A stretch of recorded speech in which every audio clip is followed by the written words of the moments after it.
Bonjour Bonjour, nous sommes Angelina et Paul, bienvenue dans notre podcast Viens et suis-moi, où nous suivons le programme d'études des Écritures hebdomadaires de l'Église de Jésus-Christ des Saints des Derniers Jours. Alors nous ne sommes pas des porte-parole officiels de l'Église, et ce que nous disons n'est que le reflet de notre propre réflexion personnelle. Cependant, en nous écoutant, nous espérons que vous ressentirez l'esprit, et surtout que vous aurez envie d'approfondir votre propre étude. Donc cette semaine, on se situe dans Alma, les chapitres 53 à 63, et on va commencer tout de suite en lisant l'introduction du manuel. Comparé aux armées lamanites, la petite armée de jeunes hommes d'Élaman n'avait aucune chance. Outre leur infériorité numérique, les soldats d'Élaman étaient tous très jeunes et n'avaient jamais combattu. Par certains côtés, leur situation semblera familière à ceux d'entre nous qui se sentent parfois surpassés en nombre et submergés dans leur lutte moderne contre Satan et les forces du mal dans le monde. Cependant, l'armée d'Élaman avait des avantages sur les lamanites qui n'ont rien à voir avec le nombre ou le talent militaire. Ils avaient choisi Élaman, un prophète, pour les diriger. Ils avaient appris de leur mère que s'ils ne doutaient pas, Dieu les délivrerait. Et ils avaient une foi extrême en ce qu'on leur avait enseigné. Par conséquent, ils furent protégés par le pouvoir miraculeux de Dieu. Ainsi, lorsque nous faisons face aux batailles de la vie, nous devons être courageux. L'armée d'Élaman nous enseigne qu'il y a un Dieu juste et que quiconque ne doute pas sera préservé par son pouvoir merveilleux. Magnifique, des beaux rappels, encore une fois. Et puis encore une fois, on a 10 chapitres. Alors vraiment, c'est énorme, on ne pourra pas tout commenter, donc on a dû se concentrer sur certains points. Alors moi, je me suis concentrée sur le premier point, la foi en Dieu m'aide à surmonter la peur, et notamment sur le petit tableau qui est proposé par le manuel qui permet de cadrer, on va dire, l'étude sur l'histoire des guerriers d'Élaman. Il nous propose de rechercher 4 points, les caractéristiques des jeunes guerriers d'Élaman, les raisons possibles pour lesquelles leur foi en Christ était si forte, ce qu'ils ont fait pour exercer leur foi en Christ, et comment Dieu les a bénis. Je vais pas forcément retranscrire tout ce que j'ai mis dans le tableau, mais on va peut-être relire ensemble certains passages choisis et les commenter un petit peu pour voir ce que ça nous apprend. Alors je voulais commencer par Alma 53, versets 19 à 21. Ouais, c'est aussi le passage qui m'avait le plus touché, les versets 20 et 21 notamment. Et moi je vais commenter aussi un tout petit peu le verset 19, juste pour une petite réflexion en plus.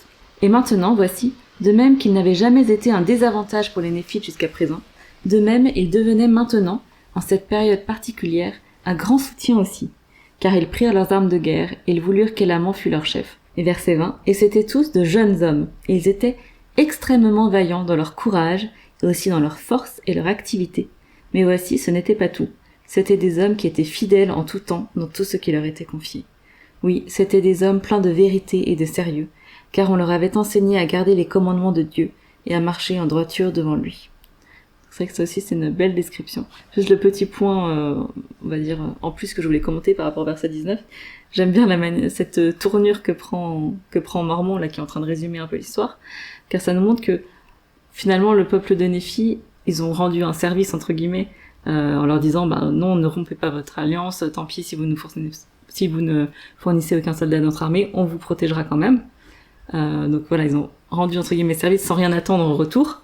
Mais finalement, là, il se trouve qu'ils arrivent à un moment où ça leur sert bien et que ça se retrouve à devenir une grande force pour eux. Donc voilà, donc on peut rendre service toujours sans rien attendre en retour, mais parfois, on peut avoir justement un retour et être béni par un service qu'on a pu rendre auparavant. Et là, c'est un petit peu ce qui se passe. Ils s'attendaient pas à cette réserve de soldats qui finalement apparaissent un peu nulle part, sur laquelle ils comptaient pas, mais qui, en l'occurrence, là, va vraiment beaucoup les aider. Et je pense pas seulement physiquement, mais aussi moralement, en fait. De voir cette compassion que le peuple a eue et que les jeunes filles se sont dit, nous, on peut vous aider maintenant. Et je pense que ça les a aidés dans un temps difficile, voilà, non seulement numériquement, mais aussi dans leur confiance dans le Seigneur qui pouvait les délivrer de diverses manières, quoi. Clairement, quand ils ont eu la délivrance qu'ils ont eue, ça a dû renforcer leur foi. Complètement. Moi, ce qui m'interpelle, c'est dans le verset 21, c'était des hommes pleins de vérité. Ça m'avait jamais frappé avant, mais depuis que j'étudie un peu plus la vérité, Christ qui dit, on apprend qu'il est plein de grâce et de vérité. Qu'est-ce que ça veut dire d'être plein de vérité ? Et je trouve que c'est un beau compliment pour ces hommes, probablement qu'ils vivaient selon des principes vrais. Ça peut être ça aussi. Et je trouve ça magnifique. C'est quelque chose auquel j'aspire. Moi, j'ai bien aimé parce que ça commence par des choses un peu entre guillemets plus physiques ou plus factuelles. Ils étaient jeunes, ils étaient extrêmement vaillants dans leur courage, aussi dans leur force et leur activité. J'ai trouvé cette tournure intéressante. Qu'est-ce que ça veut dire leur force et leur activité, c'est-à-dire qu'ils étaient très actifs, parce qu'ils étaient jeunes, donc ils avaient plein d'énergie, je sais pas trop. Mais ensuite, voilà, Mormon dit « Mais voici, ce n'était pas tout ». Et là, il passe à la partie plus spirituelle. Et c'était des hommes qui étaient fidèles en tout temps, dans tout ce qui leur était confié. Je trouve cette tournure très forte, parce que ça évoque vraiment le fait qu'on pouvait compter sur eux, quoi. Donc aussi l'intégrité, on avait parlé il y a quelque temps du fait que l'intégrité a été rajoutée aux vertus chrétiennes dans Prêcher mon évangile. Ouais. Et voilà, pour moi, fidèles en tout temps, dans tout ce qui leur était confié, ça veut dire que ils étaient vraiment fiables, dignes de confiance, et que l'intégrité, ce genre de qualité, elle est vraiment très importante. Ça me fait penser que c'est presque un héritage d'Amon. On dit que c'était le peuple d'Amon, et Amon, qu'est-ce qu'il avait montré au roi Lamoni? Que toutes les tâches qu'il lui confiait, même celles qui étaient lointaines, il les exécutait, quoi. Ouais, c'est vrai. Et donc c'est assez beau de faire ce petit parallèle. Carrément. Et au 21, donc on leur dit, comme tu l'as précisé, c'était d'un plein de vérité et de sérieux, car on leur avait enseigné à garder les commandements de Dieu et à marcher en droiture devant lui. Donc bon, on va bien sûr ensuite venir à qui les avait enseignés, n'est-ce pas? Ça va être un point, l'une des pépites, on va dire, de cette semaine, et verset très connu, mais voilà, on va y revenir juste après. Un autre passage que je voulais lire, c'était donc Alma 56, versets 44 à 48. Donc là, ils se retrouvent dans une situation un peu difficile, où ils sont pas sûrs si on leur a tendu un piège ou pas, et le reste de l'armée a potentiellement besoin de leur aide. Et donc Élaman se tourne vers ces jeunes fils et leur dit « C'est pourquoi, que dites-vous, mes fils? Irez-vous leur livrer bataille? Et maintenant, je te le dis, mon frère Moroni bien-aimé, que jamais je n'avais vu un aussi grand courage, non, pas parmi tous les Néphites. » C'est marrant que tout à l'heure tu faisais juste la réflexion sur peut-être c'est un héritage d'Amon, et en fait Amon, il y avait aussi un point du roi Lamoni qui disait qu'il avait jamais vu une telle fidélité parmi tous ses serviteurs jusqu'à Amon, enfin côté un peu exceptionnel du fait qu'il se démarque des autres. Et verset 46, « Car de même que je les avais toujours appelés mes fils, car ils étaient tous très jeunes, de même ils me dirent, Père, voici notre Dieu est avec nous, et il ne souffrira pas que nous tombions. Allons donc, nous ne tuerions pas nos frères s'ils nous laissaient tranquilles. C'est pourquoi allons, de peur qu'il n'ait le dessus sur l'armée d'Antipas. Or ils n'avaient jamais combattu, néanmoins ils ne craignaient pas la mort, et ils pensaient plus à la liberté de leur père qu'à leur vie. Oui, ils avaient appris de leur mère que s'ils ne doutaient pas, Dieu les délivrerait.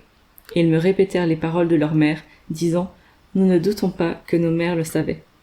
Ça c'est vraiment le passage qui me touche le plus, surtout le fait que s'ils ne doutaient pas, Dieu les délivrerait. Alors je sais que tu as parlé des mères, mais bien sûr je suis très impressionné de la foi de leur mère.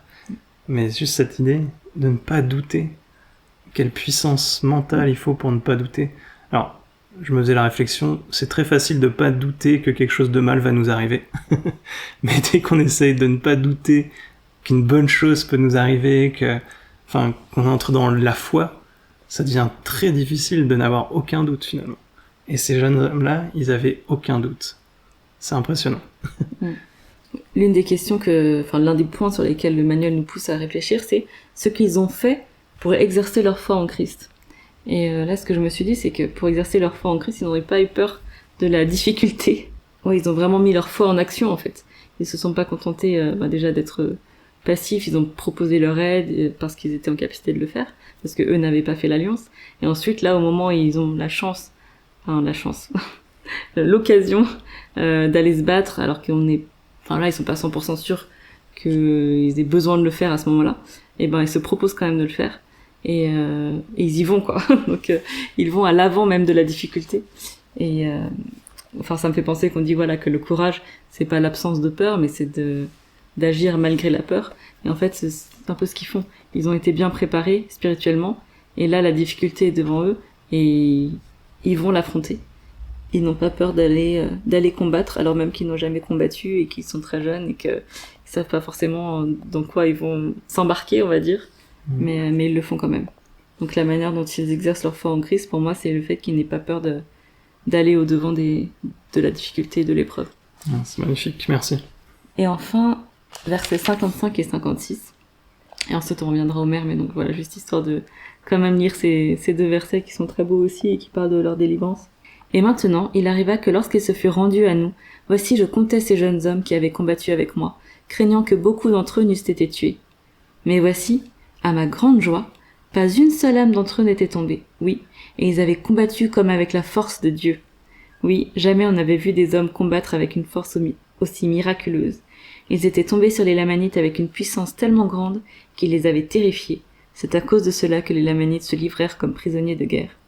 C'est rigolo parce que, avant de le lire dans le livre de Mormon, j'ai d'abord lu la version illustrée du livre de Mormon pour les enfants avec notre fils. Et donc c'est un peu résumé, voilà, de toutes les histoires des batailles des Galles et des Lamans. Et il disait donc aucun n'avait été tué, mais tous avaient été blessés. Et du coup on s'est arrêté 2 secondes là-dessus avec mon fils. Et je lui ai dit, s'ils ont tous été blessés, c'est parce qu'ils se sont tous battus. Il n'y en a aucun qui s'est caché ou qui a été lâche et qui est allé dans un coin et qui expliquerait que sa vie était préservée. Non, ils étaient tous blessés, ce qui veut dire qu'ils étaient tous, ils avaient tous agi, ils s'étaient tous battus courageusement. Mais ils ont été préservés malgré tout. Exact. Donc juste revenons sur les mères. Donc à la fin du verset 47 du chapitre 56. Ils avaient appris de leur mère que s'ils ne doutaient pas, Dieu les délivrerait. Ils me répétèrent les paroles de leur mère, disant « Nous ne doutons pas que nos mères le savaient. » Et donc, nous ne doutons pas que nos mères le savaient. Ça fait penser un petit peu, même si eux, ils avaient pu peut-être à certains moments douter de leur propre témoignage, ils ne doutaient pas que leur mère, elle, avait un témoignage tellement solide qu'elle savait et qu'elle ne doutait pas, en fait. Et donc, c'est pas qu'ils ne doutaient pas de leur témoignage, c'est qu'ils ne doutaient pas que leur mère avait un témoignage, quelque part. Et c'est une petite subtilité quand même importante. Peut-être qu'on peut voir la force du témoignage des autres, ce qu'elle peut nous aider à accomplir finalement. Complètement. Et particulièrement quelqu'un en qui on a confiance et qui nous aime comme notre mère. J'ai un petit carnet de notes virtuel dans l'application Médiathèque de l'Évangile.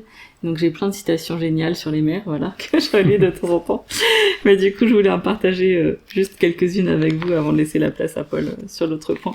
Et notamment une qui a eu un assez grand impact sur moi et qui est issue d'un discours de Elder Eyring de la conférence générale d'octobre 2018. Qui s'intitule « Les femmes et l'apprentissage de l'évangile au foyer ». Bon, je vous invite, si vous avez le temps et si ça vous intéresse, à aller lire le discours en entier, parce qu'évidemment, il est très très bien. Je vais en prendre quelques petits passages choisis, j'ai essayé de réduire, ce sera un petit peu long, mais j'ai essayé de couper certains passages. Donc si il semble qu'il manque un peu des choses, c'est aller lire le discours en entier. Un des moyens que le Seigneur utilise aujourd'hui pour diffuser la connaissance se traduit par la façon dont il accélère ce déversement de vérité éternelle sur la tête et dans le cœur de son peuple. Il a indiqué clairement que les filles de notre Père Céleste joueront un rôle primordial dans cette accélération miraculeuse. Une des preuves de ce miracle est qu'il a amené son prophète vivant à mettre bien plus l'accent sur l'enseignement de l'Évangile au foyer et au sein de la famille. Vous vous demanderez peut-être, en quoi cela fait-il des sœurs une force essentielle pour aider le Seigneur à déverser la connaissance sur ses saints? Le Seigneur donne la réponse dans La famille, déclaration au monde. Vous vous souvenez des mots, mais peut-être allez-vous y découvrir un sens nouveau et vous rendre compte que le Seigneur avait prévu ces changements enthousiasmants qui ont lieu aujourd'hui. Dans cette déclaration, il confie aux sœurs la mission d'être les principales instructrices de l'Évangile au sein de la famille, en ces termes. Dans cette déclaration, il confie aux sœurs la mission d'être les principales instructrices de l'Évangile au sein de la famille, en ces termes. La mère a pour première responsabilité d'élever ses enfants. Cela implique de les élever dans la vérité et la connaissance de l'Évangile. La déclaration poursuit. Le père et la mère ont l'obligation de s'aider en qualité de partenaires égaux.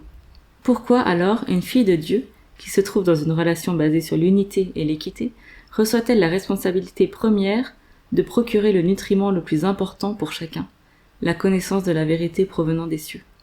Pour autant que je puisse observer, cela a été la voie du Seigneur depuis que les familles ont été créées en ce monde.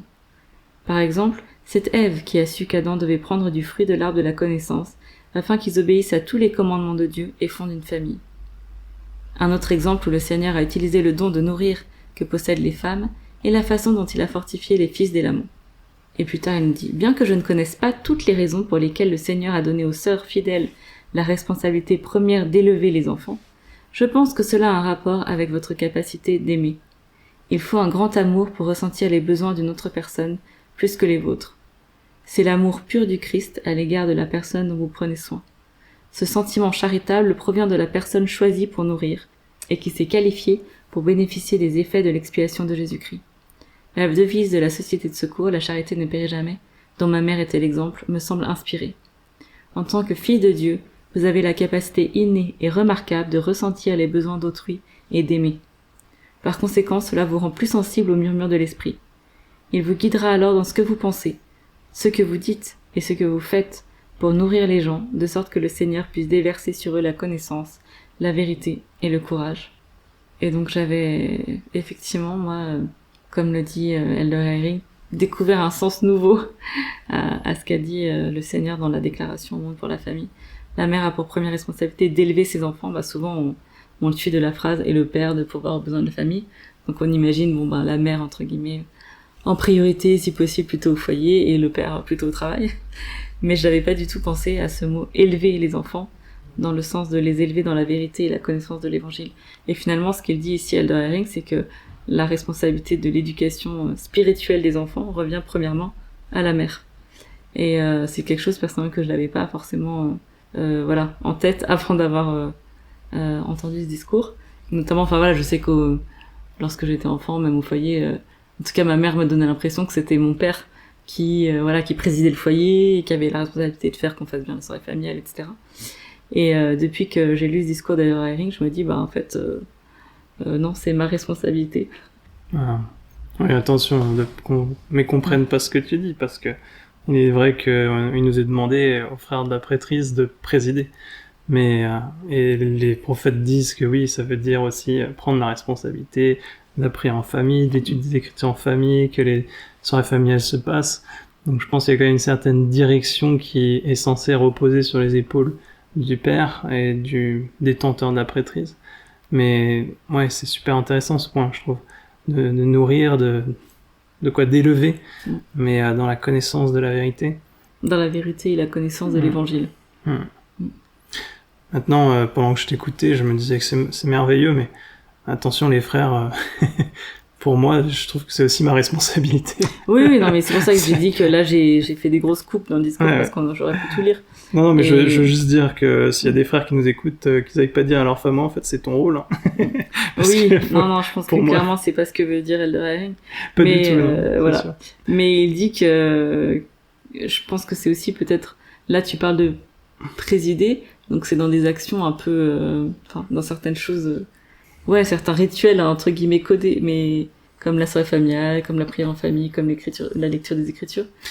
La présidence, c'est de prendre la responsabilité que les choses se passent, en fait. Quand on voit quelqu'un qui préside une réunion de Sainte Seine sans la diriger, on a l'impression qu'il fait rien. En fait, ce qu'il fait, c'est de s'assurer que ce qui est dit et fait est correct. Et ensuite, on peut déléguer si on préside. Et bien sûr, notre épouse peut faire tout l'enseignement, nos enfants peuvent faire toutes les activités, mais en fait, on a la responsabilité en tant que président que les choses se passent et qu'elles se passent bien. Et si on le fait pas, en fait, s'il y a rien qui se passe, c'est notre responsabilité. Ce sera pas celle de notre épouse, en fait. C'est ça que veut dire présider. Et ça, c'est une grande responsabilité, les frères. Donc je pense qu'on doit être conscient de présider.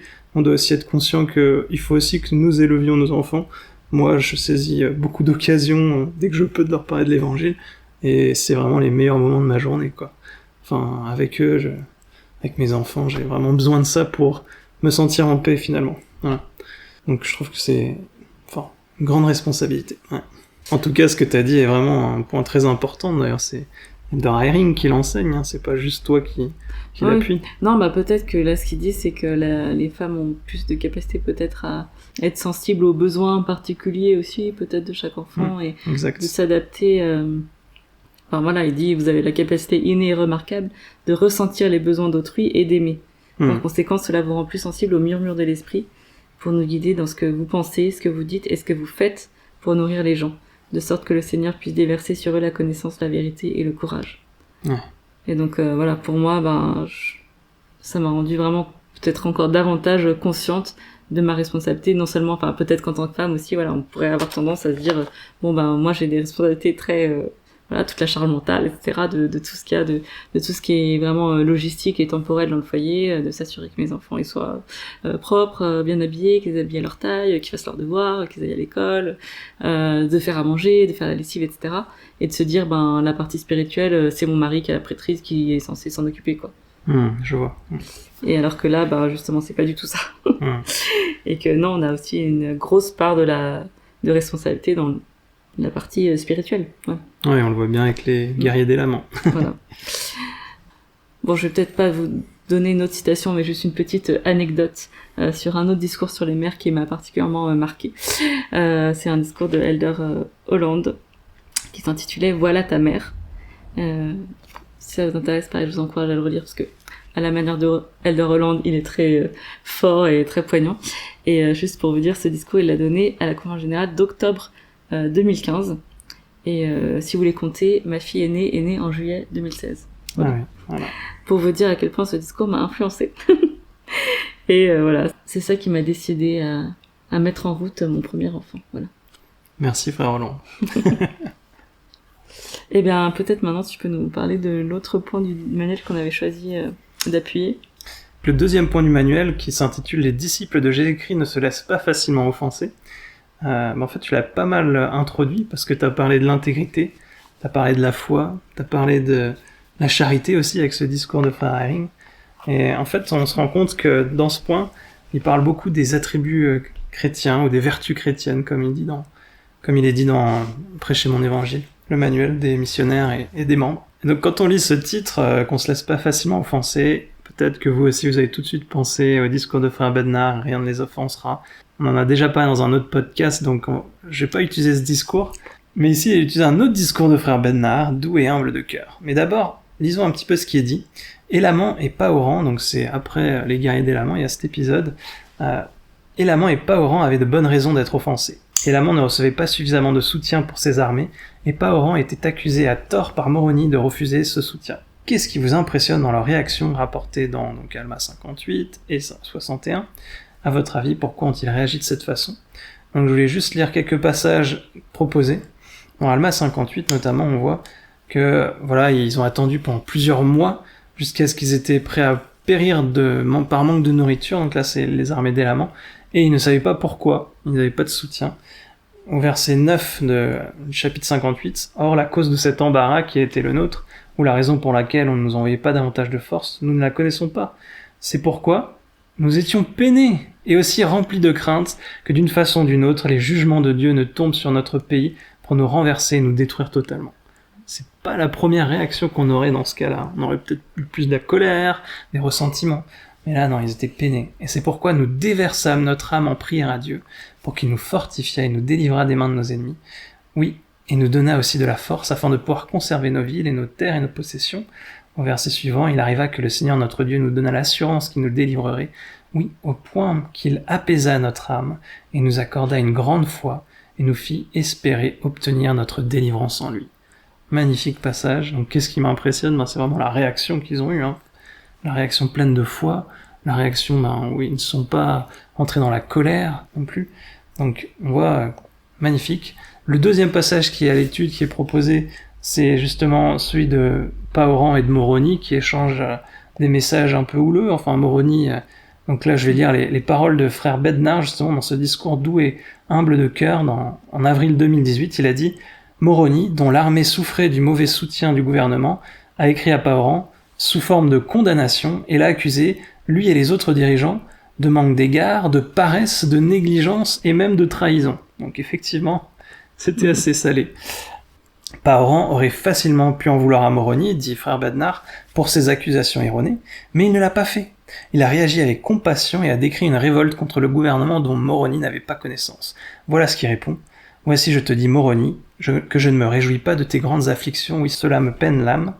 Dans ton épître, tu m'as censuré, mais cela n'a pas d'importance. Je ne suis pas fâché, mais je me réjouis de la grandeur de ton cœur. » Et là, donc, frère Bednar pose la même question que le manuel. À votre avis, qu'est-ce qui explique la réponse tempérée de Pahoran aux accusations de Moroni ? Et il continue dans son discours, il nous dit, c'est la douceur. La douceur et l'humilité, d'être doux et humble de cœur. Et il dit, la douceur est une vertu essentielle du Rédempteur qui se caractérise par une réactivité juste, une soumission volontaire et une excellente maîtrise de soi. Là, on a déjà une petite définition. Cette qualité nous aide à comprendre plus pleinement les réactions, et donc il donne 3 histoires dans son discours, mais il parle d'Amulek, de Pahoran, et du président Nelson et du président Eyring. Voilà. Mais ici, on s'intéressait plus à Pahoran, mais vous pouvez lire le discours si vous voulez savoir le reste. Et ensuite, il continue, frère Bednar, et là, ça m'a vraiment interpellé.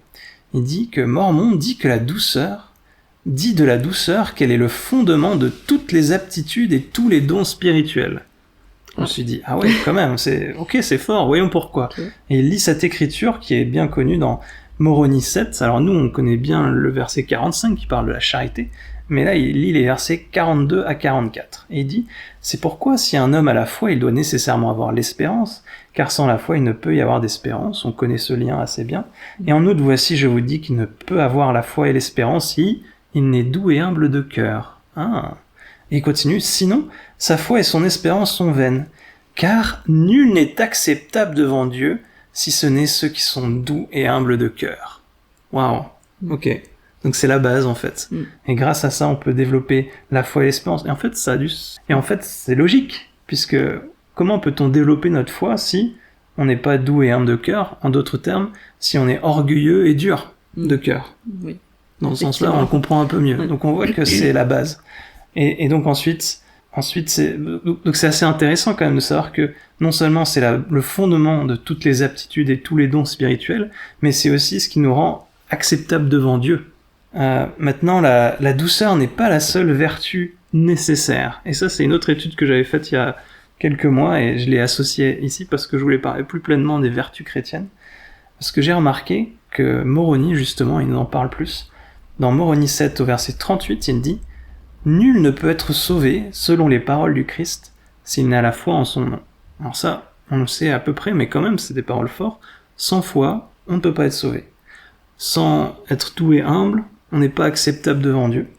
Mais écoutez la suite, Éther 12, 32, c'est encore Moroni, et il dit à la fin du verset, « L'homme doit espérer, ou il ne peut recevoir d'héritage dans le lieu que tu as préparé. » Donc, sans la foi, sans être doux et humble, mais sans l'espérance aussi, on ne peut pas être sauvé. Et on continue au verset 34 d'Éther 12, « Si les hommes n'ont pas la charité, ils ne peuvent hériter ce lieu que tu as préparé dans les demeures de ton Père. » Et ben dis donc sans la charité non plus, on ne peut pas être sauvé.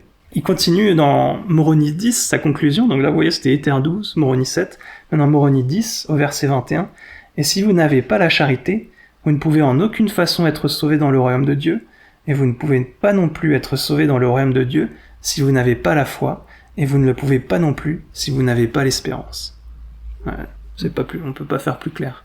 Donc on voit ici la nécessité de développer ces vertus chrétiennes. Alors on se dit, il y a le chemin des alliances, il y a le baptême et tout. Normalement, si je fais toutes ces alliances, je peux être sauvé si je suis fidèle. On découvre qu'il faut aussi qu'on soit transformé.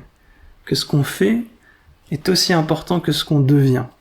Et Frère Hawkes, dans un discours qui s'intitule « Les royaumes de gloire », octobre 2023, à la conférence générale, il a dit ce petit passage, une petite pépite que j'avais pas remarqué jusqu'à ce que je fasse cette étude. Il dit « Par la révélation, Dieu a dévoilé les lois, les ordonnances et les alliances éternelles que nous devons respecter pour acquérir les vertus divines qui sont nécessaires pour atteindre ce potentiel divin. L'Église de Jésus-Christ des Saints des Derniers Jours se concentre sur elle, car l'objectif de cette Église rétablie est de préparer les enfants de Dieu au salut dans la gloire céleste, et plus particulièrement à l'exaltation dans son plus haut degré. Et on se rend compte que finalement les lois, les ordonnances, les alliances sont là pour nous aider à acquérir ces vertus divines, ces vertus chrétiennes. Et il y a juste un autre petit verset, peut-être que tu peux le lire, Moroni 8, les versets 25 et 26, où on voit à quel point les vertus chrétiennes sont emboîtées finalement, découlent des ordonnances de l'évangile. Vas-y. Et les prémices du repentir, c'est le baptême. Et le baptême vient par la foi, pour accomplir les commandements. Et l'accomplissement des commandements apporte le pardon des péchés. Et le pardon des péchés apporte la douceur et l'humilité de cœur. Et à cause de la douceur et de l'humilité de cœur, vient la visitation du Saint-Esprit, lequel consolateur remplit d'espérance et d'amour parfait. Amour qui subsiste par la diligence dans la prière, jusqu'à ce que vienne la fin, lorsque tous les saints demeureront avec Dieu. Bon, c'est dommage que vous ayez que l'audio, parce que du coup, vous voyez pas les codes couleurs et à quel point, waouh, c'est mind-blowing. En fait, on a l'impression qu'on fait une partie de ping-pong entre les vertus chrétiennes et les premières ordonnances de l'évangile. On a le baptême qui vient par la foi, hop, vertu chrétienne. Ensuite, ça amène le pardon des péchés qui apporte la douceur et l'humilité. Ensuite, la douceur et l'humilité amènent le Saint-Esprit qui amène l'espérance et l'amour parfait. Enfin, ça n'arrête pas de se renvoyer. C'est toutes ces premières ordonnances qui amènent aux vertus chrétiennes. Mais du coup, ça me fait poser la question quand même, est-ce que je suis en train de changer vraiment? Est-ce que j'acquiers ces vertus? Si je ne les acquiers pas, il y a quelque chose que je fais peut-être pas bien. Et peut-être pour conclure, la charité est la plus grande de toutes ces vertus parce qu'elle englobe toutes les autres vertus. Et ça, c'est le verset 45 de Moroni qu'on connaît bien, mais si on le regarde dans ce sens-là, on se dit, en fait, elle englobe toutes les autres vertus, on se rend compte que, il cite les autres vertus. La charité est patiente, la vertu de la patience, pleine de bonté, n'est pas envieuse, ne s'enfle pas d'orgueil, l'humilité, ne cherche pas son intérêt, ne s'irrite pas, ne soupçonne pas le mal, ne se réjouit pas de l'injustice, mais se réjouit de la vérité, excuse tout, croit tout, espère tout, supporte tout. On se rend compte que si on a la charité, on a à peu près toutes les vertus chrétiennes finalement. Et il continue, la charité est l'amour pur du Christ, elle subsiste à jamais, tout ira bien pour quiconque sera trouvé la possédant au dernier jour. Alors, à ce point, vous dites peut-être, oh là là, j'ai vraiment besoin de cultiver les vertus chrétiennes, et j'aimerais juste vous donner une petite astuce, si vous ne la connaissez pas encore. Dans le manuel Prêcher mon évangile, où d'ailleurs la vertu chrétienne de l'intégrité a été ajoutée, donc c'est le chapitre 6, tout à la fin il y a un exercice que vous pouvez faire pour vous aider à développer les vertus. Et donc il y a en fait un tableau où vous pouvez dire si tel ou tel point vous le faites jamais, parfois, souvent, presque toujours, et vous auto-évaluez. Et je peux peut-être vous lire juste celle pour la vertu de la charité, justement. Et... Juste que sympa avec cette évaluation, là, c'est comme les petits tests de personnalité, là, c'est que ça permet de révéler peut-être les vertus qu'on a le plus besoin de travailler. Oui, carrément. Et donc, parce qu'on sait qu'on doit tous en travailler plus d'une, donc ça permet peut-être de prioriser un petit peu. Voilà. Et ils disent, par exemple, pour la vertu de la charité, premier point, c'est « Je désire sincèrement le bien-être et le bonheur éternel d'autrui ». Est-ce que c'est jamais, parfois, souvent, etc. Donc on s'évalue, et puis là on peut recalibrer finalement. Quand je prie, je demande d'avoir la charité, l'amour pur du Christ. Troisième point, j'essaye de comprendre les sentiments et le point de vue d'autrui. Quatrième, je pardonne aux personnes qui m'ont offensé et qui m'ont fait du tort. Cinquième, avec amour, je me tourne vers les personnes seules, découragées ou qui rencontrent des difficultés. Sixième, lorsque la situation s'y prête, j'exprime mon amour et mon souci pour les autres par mes paroles et mes actions. Septième, je cherche des occasions de rendre service. Huitième, je parle des autres de manière positive. Neuvième, je suis gentil et patient avec les autres, même lorsqu'ils sont difficiles à vivre. Et dixième, je me réjouis des accomplissements d'autrui. Et donc, il propose de choisir quelques points et de vous entraîner. Je trouve que c'est super. Ça peut, si vous cherchez à développer une vertu, ici, vous pouvez vraiment faire tout ce que vous pouvez de votre côté pour le faire. Maintenant, il faut se souvenir que les vertus sont des dons que Dieu accorde et qu'on ne peut pas les développer comme une checklist. C'est pas possible. D'ailleurs, Prêcher mon évangile en parle, il explique bien ça. Donc, vous pouvez lire tout le chapitre 6 si ça vous intéresse. Peut-être je peux juste finir avec une citation de Frère Hollande sur les vertus. Ah bah oui. Donc, moi, je l'ai pas cité tout à l'heure. Donc, demain, le Seigneur accomplira des prodiges parmi vous. C'est son discours de avril 2016. Et il dit « Le Seigneur bénit qui veut s'améliorer, qui accepte la nécessité des commandements et qui essaye de les respecter, qui chérit les vertus chrétiennes et s'efforce de les acquérir. Si vous trébuchez au cours de cette quête, comme c'est le cas de tout un chacun, le Seigneur est là pour vous aider à poursuivre votre chemin. Le moment venu, vous obtiendrez le succès que vous recherchez. » Voilà, merci Frère Hollande. Je sais pas si, comme vous, ça vous a redonné un petit boost, ça vous a interrogé où est-ce que j'en suis. Parce que on peut s'agiter beaucoup, faire beaucoup de choses, mais si on change pas notre nature, et finalement on risque d'être un peu surpris quand on arrivera de l'autre côté. Et moi ça m'inquiète un peu, enfin suffisamment pour me donner des motivations de m'améliorer, mais pas non plus trop pour m'accabler. Et je trouve que voilà, on a vraiment des outils pour s'améliorer qui sont formidables. Et on a aussi l'exemple de notre Sauveur, Elder Bednar appuie beaucoup dessus, je l'ai pas lu, j'ai passé ces passages qui sont merveilleux, mais où il montre que le Christ est l'exemple parfait de l'humilité, de cœur, d'être doux et humble. D'ailleurs, il dit dans cette écriture super connue, « Venez à moi, prenez mon joug, car je suis doux et humble de cœur. » Et il dit, c'est intéressant que de toutes ces vertus, le Christ a choisi celle-là pour se définir. C'est vraiment un exemple parfait de cela, et il donne plusieurs exemples dans sa vie où il l'a démontré. Donc allons au Christ et essayons de lui ressembler un peu plus, c'est notre invitation. On espère que vous avez pu ressentir l'esprit en nous écoutant, que vous avez envie d'approfondir votre étude. Le manuel Viens et suis-moi est vraiment formidable pour ça. N'hésitez pas à le sonder. Vous voyez, ça peut partir loin, même sur d'autres études un peu, sur les mères, sur les attributs chrétiens, les vertus chrétiennes. Ouais, c'est ça qui est bien, c'est que l'esprit peut nous guider à étudier ce dont on a besoin plus particulièrement. Je pense que ce qui nous touche est aussi ce qu'on est censé travailler. Vraiment, en tous les cas, entre l'exemple de parents, des mères dégâts d'amants, je pense que j'ai pas mal de choses à travailler. Tu m'étonnes, et moi donc. Eh ben, on vous souhaite une excellente semaine. Merci de nous avoir écoutés. N'hésitez pas à mettre un petit commentaire s'il y a quelque chose qui vous a touché ou quelque chose qu'on n'a pas dit aussi, que vous aimeriez soulever.